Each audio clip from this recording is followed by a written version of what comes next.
26 দাগের প্রশ্ন আছে, দেখুন এ কোনো একটি কাজ 4 দিনে করতে পারে, বি সেই কাজটা 12 দিনে করতে পারে। দুজনে মিলে একসঙ্গে কাজটি করলে কত দিনে শেষ হবে? কিছুই না, আপনি এরকম করবেন AB by A plus B. অর্থাৎ এ কোনটা, এ মনে করুন 4 আর বি মনে করুন 12, তাহলে 4 গুণ 12 বাই 12 আর 4 16। তো এটাকে কাটুন, এই 4 4 16 হবে, আর 4কে 12 কাটুন, এখানে 3 হবে। তো দেখুন এখানে বিদ্যাগ হবে সঠিক উত্তর, এর উত্তর হবে 3। তো 3 হবে এর সঠিক উত্তর, তো এর বিদ্যাগে দেখুন আছে। তো এইভাবে শর্ট ট্রিক্সে অঙ্ক করতে চাইলে অবশ্যই আর এডুকেশন স্কুলের মাস্টারমশাইয়ের সহযোগিতা নিতে হবে।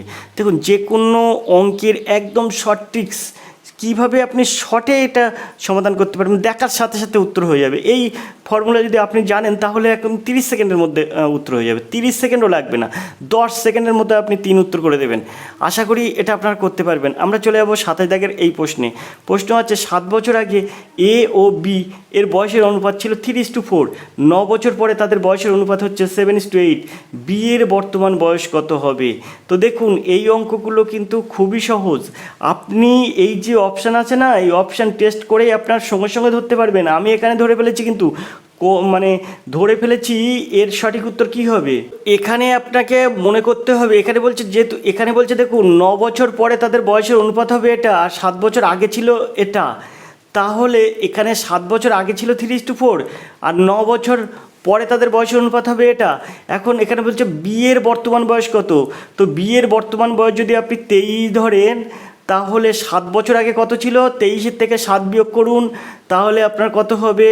তো 23 থেকে 7 বিয়োগ করলে আপনার হবে কিন্তু 16, আর এই 16টা কিন্তু 7 বছর আগে বিয়ের বয়স ছিল।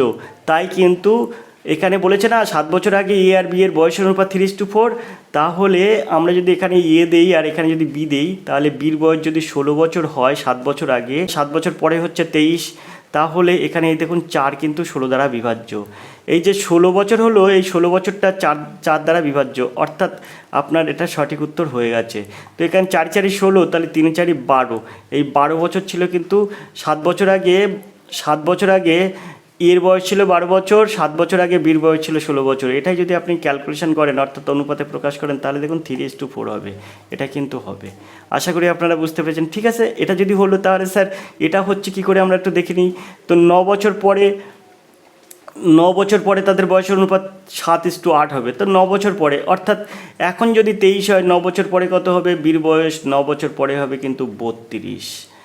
এর বয়স কত হবে? 9 বছর পরে হবে কিন্তু কত? 9 বছর পরে হবে আপনার, এখন বয়স কত হচ্ছে? এখন বয়স হচ্ছে 7 বছর আগে 12 হলে এখন বয়স হবে কিন্তু 19। 19-এর সঙ্গে আপনি কি করবেন? 9 যোগ করবেন। 9 বছর পরে বলেছে না, তার 9 যোগ করলে 19 আর 9 28 হয়ে যাবে। এখন এটা ইস্টু করুন, এখানে আপনি 4 দিয়ে কাটুন, 4 7 28, 4 8 32, দেখুন 7:8 হচ্ছে কিনা। আশা করি আপনারা বুঝতে পেরেছেন। এই অঙ্ক দেখার সাথে সাথে অঙ্ক সমাধান হয়ে যায়। আমরা চলে যাব পরের প্রশ্নে, 28 দাগের প্রশ্নে। এই প্রশ্ন আগামীতে কোনো একটা ক্লাসে সমাধান করব। পরের প্রশ্নগুলো দেখতে থাকুন আর এডুকেশন স্কুল। আজকের ক্লাসটা আমরা এখানে রাখছি, এই দুটো অঙ্ক দিয়ে আজকের ক্লাস শেষ করছি। তো দেখতে থাকুন আর এডুকেশন স্কুল, দেখা হবে অন্য ক্লাসে। ততক্ষণ আপনি ভালো থাকুন, সুস্থ থাকুন। ধন্যবাদ, আপনার দিন শুভ হোক।